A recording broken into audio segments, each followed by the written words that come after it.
नमस्कार, जय हिंद, वंदे मातरम। दोस्तों, आप सभी का स्वागत है आप सभी के अपने एजुकेशनल यूट्यूब चैनल टेट गुरु में। आज की इस वीडियो में बात करने वाले हैं बाल विकास और शिक्षा शास्त्र के टॉप इंपॉर्टेंट आपके 30 क्वेश्चन के बारे में। वीडियो पूरा एंड तक देखना। ये यूपी टेट आपकी परसों की एग्जाम के लिए काफ़ी ज़्यादा इंपॉर्टेंट है, तो वीडियो पूरा एंड तक देखना। चैनल पर अगर आप नए हो, पहली बार वीडियो को देख रहे हो, तो चैनल को सब्सक्राइब करके बेल आइकन पर प्रेस कर लेना। तो चलिए स्टार्ट करते हैं आज की वीडियो बिना किसी देरी के। पहला ही क्वेश्चन आपकी स्क्रीन पर है। व्यक्ति के विकास के लिए मुख्य योगदान किसका है? पर्यावरण का, वंशानुक्रम का, कोई भी नहीं और उपरोक्त सभी। तो अगर बात करें व्यक्ति के विकास की, तो उसमें मुख्य योगदान होता है डियर पर्यावरण और वंशानुक्रम दोनों का। यहाँ आंसर लगा देंगे उपरोक्त दोनों। ये उपरोक्त दोनों इसका करेक्ट आंसर आएगा। यहाँ उपरोक्त सभी लिख दिया गया है, ये गलत है ना। आप याद रखिए, जब भी बात करते हैं पर्यावरण की और जब भी बात करते हैं वंशानुक्रम की, इन दोनों का गुणनफल ही व्यक्ति का विकास होता है। सिंपल बात है। नेक्स्ट क्वेश्चन सेकंड, जन्म के समय बालक का भार कितना होता है? 5 से लेकर 8 पाउंड, 10 से लेकर 11 पाउंड, 2 पाउंड, 3 पाउंड। अगर बात करें इस क्वेश्चन की, तो इसका आंसर आ जाएगा 5 से लेकर 8 पाउंड होता है। ठीक है, यहां आंसर आ जाएगा ए आंसर। क्वेश्चन नंबर 3, बालक का विकास किसके ऊपर डिपेंड करता है? बहुत अच्छा क्वेश्चन। पहला क्वेश्चन शिक्षा पर, मनोरंजन पर, वंशानुक्रम पर, सामाजिक गुणों पर। तो बालक का जो विकास है वो निर्भर करता है शिक्षा के ऊपर। नेक्स्ट क्वेश्चन, क्वेश्चन नंबर आपके स्क्रीन पर 4, मानव विकास जिन 2 कारकों पर निर्भर है वो कौन कौन से ऐसे कारक है? बहुत बेहतरीन क्वेश्चन। मानव का जो विकास है वो जो 2 कारक पर निर्भर है वो कौन कौन से हैं? तो एक है जैविक और एक है सामाजिक। यहां आंसर लगा देंगे बी आंसर। क्वेश्चन नंबर आपके स्क्रीन पर 5वां, शैशवा अवस्था में बालक में पाया जाता है अनुकरण करना, सहयोग लेना, आश्रितता, उपरोक्त सभी। तो जब शैशवा अवस्था होती है उसमें बालक में क्या पाया जाता है? बेहतरीन सा क्वेश्चन दोस्तों। इस क्वेश्चन का आंसर जगह अनुकरण करना भी पाया जाता है, सहयोग लेना भी और आश्रितता भी पाया जाता है। यहां पर 5 की बात करें तो डी आंसर आएगा। शैशवा अवस्था के बारे में बात करें तो 0 से लेकर 6 वर्ष की अवस्था शैशवा अवस्था होती है। नेक्स्ट क्वेश्चन, शिशु अपनी माँ को पहचानने वाले हैं। जो शिशु होते हैं वो अपनी माँ को पहचानने वाले होते हैं। कब तक होते हैं? तो क्वेश्चन नंबर 6 की बात करें, आंसर आ जाएगा 3रे माह में पहचानने लगते हैं शिशु अपनी माँ को। क्वेश्चन नंबर 7, ध्यान से देखिए, बच्चों में अस्थायी दांतों की संख्या कितनी होती है? बेहतरीन सा क्वेश्चन। 18, 19, 20 और 32। बहुत अच्छा क्वेश्चन। इस क्वेश्चन के ऊपर चर्चा करें, आंसर आ जाएगा 20 होती है। बच्चों में अस्थायी दांतों की संख्या 20 होती है, बिल्कुल याद रखिए।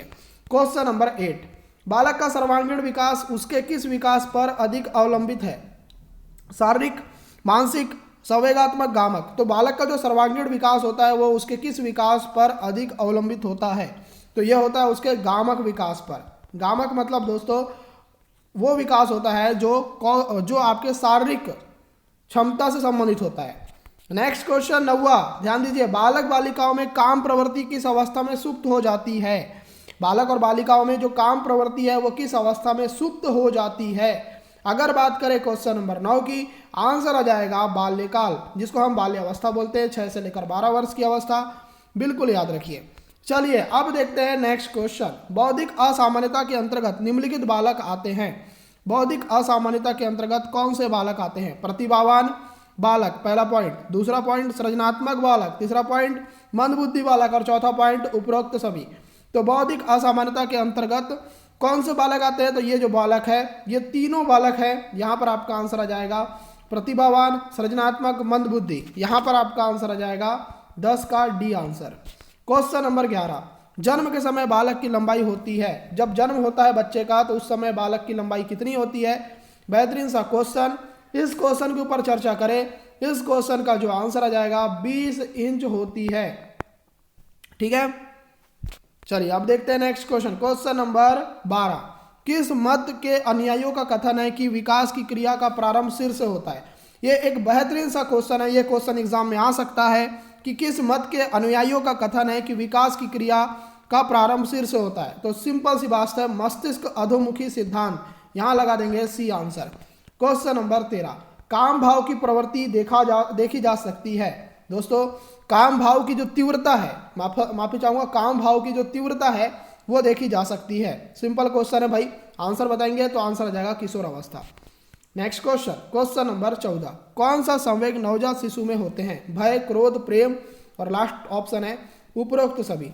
तो कौन सा संवेग जो है वो नवजात शिशु में होता है। तो डियर ये होता है, भय भी होता है, क्रोध भी होता है, प्रेम भी होता है। यहाँ पर आप लगा देंगे डी आंसर। क्या लगा देंगे आप लगा देंगे D answer. Next question, question number 15, बाल मनोविज्ञान के लिए कौन सी महत्वपूर्ण समस्या है? सुनना, सीखना, रटना और अंतःकरण। तो बाल मनोविज्ञान के लिए कौन सी महत्वपूर्ण समस्या है? देखो भाई, रटना एक महत्वपूर्ण समस्या हो जाएगी, क्योंकि रटना ना ये एक समस्या है बाल मनोविज्ञान के लिए। अब देखते हैं क्वेश्चन नंबर 16, किशोर अवस्था की विशेषताओं को सर्वोत्तम रूप से व्यक्त करने वाला एक शब्द क्या है? विकास, समायोजन, परिवर्तन और लास्ट ऑप्शन है अस्थिरता।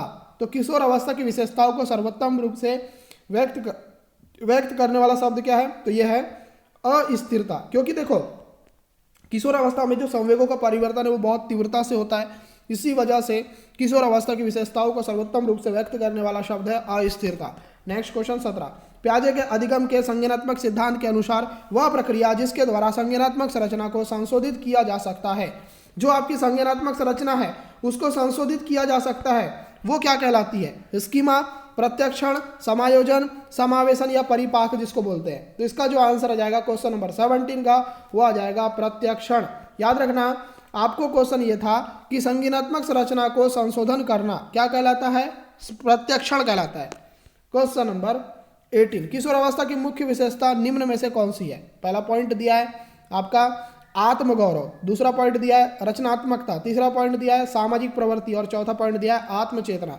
तो किशोर अवस्था की मुख्य विशेषता निम्न में से कौन सी है? तो आप याद रखिए, क्वेश्चन नंबर 18 की बात कर रहे हैं हम। अगर हम बात करते हैं क्वेश्चन नंबर 18 की, आंसर आ जाएगा आत्मचेतना, डी आंसर। क्वेश्चन नंबर 19, ध्यान से देखिए, प्राक संक्रियात्मक अवस्था है। प्राक संक्रियात्मक अवस्था कौन सी अवस्था है? तो यह है आपकी 2 से लेकर 7 वर्ष की अवस्था। जो 2 से लेकर 7 वर्ष की अवस्था होती है उसी को हम बोलते हैं प्राक संक्रियात्मक अवस्था। नेक्स्ट क्वेश्चन 20, देखो 20 क्वेश्चन बेहतरीन सा क्वेश्चन। जब एक शिक्षक विद्यार्थियों को उनकी अधिगम आवश्यकताओं के आधार पर पढ़ाता है तथा उनकी अधिगम समस्याओं का समाधान करता हुआ अधिगम स्रोतों की ओर ले जाता है, तो शिक्षण का स्तर क्या होगा? इसको स्मृति स्तर बोलेंगे, विमर्शी चिंतन स्तर बोलेंगे, रचनात्मक स्तर बोलेंगे या बोध स्तर बोलेंगे। याद रखिए दोस्तों कि जब एक शिक्षक विद्यार्थियों को उनकी अधिगम आवश्यकताओं के आधार पर पढ़ाता है ना, जब भी आप अधिगम आवश्यकताओं के आधार पर पढ़ाते हो तो ये क्या होगा? विमर्शी चिंतन स्तर होगा।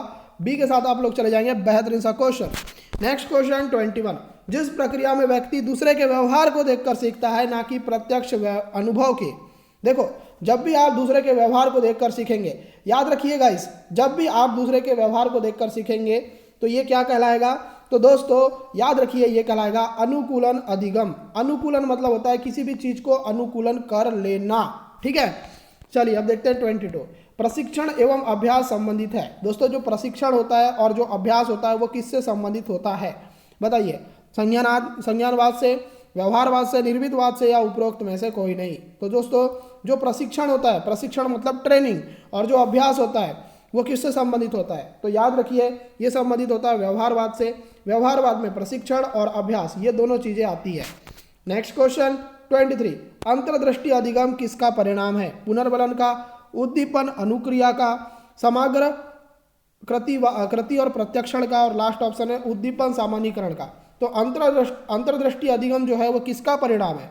तो ये परिणाम है समग्र कृति और प्रत्यक्षण का, सी आंसर आएगा। क्वेश्चन नंबर 24, अंतर्मुखी बालक की मुख्य विशेषता होती है। जो अंतर्मुखी बालक होता है दोस्तों उसकी मुख्य विशेषता क्या होती है?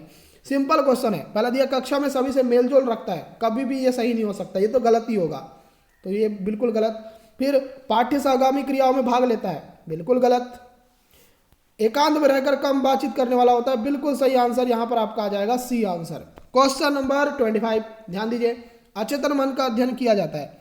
अचेतन मन का अध्ययन किसमें किया जाता है? प्रक्षेपी विधियों द्वारा, अवलोकन विधि द्वारा, साक्षात्कार द्वारा, आत्मकथा द्वारा। अचेतन मन का अध्ययन किया जाता है डियर प्रक्षेपी विधियों के द्वारा। आंसर आ जाएगा ए आंसर। क्वेश्चन नंबर 26, अभिवृद्धि एवं विकास की प्रक्रिया प्रारंभ होती है जन्म के बाद, शैशवा अवस्था से, गर्भाधान से, उपरोक्त में से कोई नहीं। तो याद रखना अभिवृद्धि और विकास की जो प्रक्रिया है वो प्रारंभ होती है गर्भाधान से, यहाँ लगा देंगे सी आंसर। क्वेश्चन नंबर 27, देखो भाई बहुत अच्छा क्वेश्चन। वाटसन के अनुसार शैशवा अवस्था से सीखने की सीमा और तीव्रता विकास की किसी भी और अवस्था की तुलना में अधिक होती है ना। यहाँ तक बोला है वाटसन ने। इस कथन को ध्यान में रखकर शैशव अवस्था में शिक्षा के आयोजन हेतु निम्न में से कौन सी क्रिया निषेध होनी चाहिए? इसका आंसर आ जाएगा मूल प्रवृत्ति का दमन। कभी भी शैशव अवस्था में मूल प्रवृत्ति का दमन नहीं होना चाहिए, क्योंकि बच्चा जो है मूल प्रवृत्ति के माध्यम से सीखता है। बिल्कुल याद रखिएगा, बेहतरीन सा क्वेश्चन। नेक्स्ट क्वेश्चन 28, निम्नलिखित में से सीखने के लिए अभिप्रेरित करने का सबसे उपयुक्त तरीका कौन सा है? अगर आप सीखने के लिए अभिप्रेरित करना चाहते हैं तो सबसे बेस्ट तरीका क्या हो जाएगा डियर? बहुत अच्छा क्वेश्चन, बहुत अच्छा क्वेश्चन। चलिए आंसर बताइए। अगर बात करें इस क्वेश्चन की तो पहला दिया दंड का लाभ, बिल्कुल गलत। पुरस्कार का प्रलोभन, बिल्कुल गलत। यह बताना कि प्रकरण बहुत महत्वपूर्ण है, बिल्कुल गलत। बच्चों के अनुभव से जोड़ना, जब भी आप किसी को अभिप्रेरित करना चाहते हैं सीखने के लिए तो आपको उसको उसके अनुभव से जोड़ना चाहिए, यही सबसे बेस्ट तरीका होता है। बेहतरीन क्वेश्चन। नेक्स्ट क्वेश्चन 29 देखिए, एक बालक जिसकी उपलब्धि 6ठी कक्षा तक अच्छी थी, 7वीं कक्षा में उसकी उपलब्धि बहुत कम रहने लगी। बालक है तो बालक क्या है ये आपको बताना है। पहला दिया है मंद बुद्धि है, धीमी गति से सीखने वाला है, शैक्षिक दृष्टि से पिछड़ा है, या मूड है। तो इसका जो आंसर आ जाएगा वो आ जाएगा शैक्षिक दृष्टि से पिछड़ा। यहाँ लगा देंगे C answer. Question number 30, McDougall ने व्यक्ति के 14 संवेग माने हैं, उनमें से सबसे महत्वपूर्ण माना जाता है। देखो भाई, मैकडूगल जो थे उन्होंने क्या दिया था? मूल प्रवृत्ति का सिद्धांत दिया था। मैकडूगल ने 14 प्रकार के संवेग बताए और 14 प्रकार के संवेग में सबसे महत्वपूर्ण जिसको माना वो था आपका भय, है ना। तो ये आपको एग्जाम में आएगा, बिल्कुल उड़ा देना। भय सबसे महत्वपूर्ण संवेग है। तो टोटल नंबर ऑफ क्वेश्चन आपको यहाँ पर 30 कराए हैं यूपी टेट की परीक्षा के लिए। उम्मीद करते हैं आपको ये वीडियो पसंद आई है।